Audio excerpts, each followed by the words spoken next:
வணக்கம். சென்னை எழும்பூர் ராஜரத்னம் மைதானம் அருகே கவனஈர்ப்பு ஆர்ப்பாட்டம் நடைபெற்றது. தமிழ்நாடு இடைநிலை ஆசிரியர்கள் நியமன தேர்வு ஆசிரியர்கள் பணி நியமனம் வேண்டி இந்த ஆர்ப்பாட்டத்தை நடத்தினர்.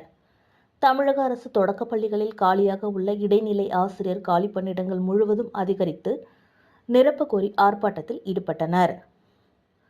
கடந்த 12 ஆண்டுகளாக ஒரு இடைநிலை ஆசிரியர் கூட தமிழக அரசு தொடக்கப் பள்ளிகளில் நியமிக்கவில்லை.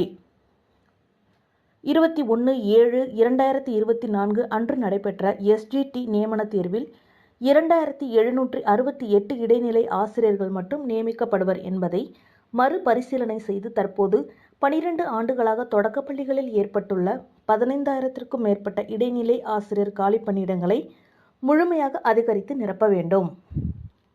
சட்டப்பேரவையில் விதி எண் 110 கீழ் ஜனவரி 2026க்குள் 19,260 ஆசிரியர்கள் தேர்வு வாரியம் மூலம் நியமிக்கப்படுவார்கள் என்று முதலமைச்சர் அறிவித்துள்ளார்.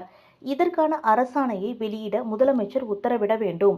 இடைநிலை தேர்வு எழுதி தேர்ச்சி பெற்று இப்போது நடைபெற்ற இடைநிலை தேர்வில் எழுதி தேர்ச்சி பெற்று இருக்கிறோம்.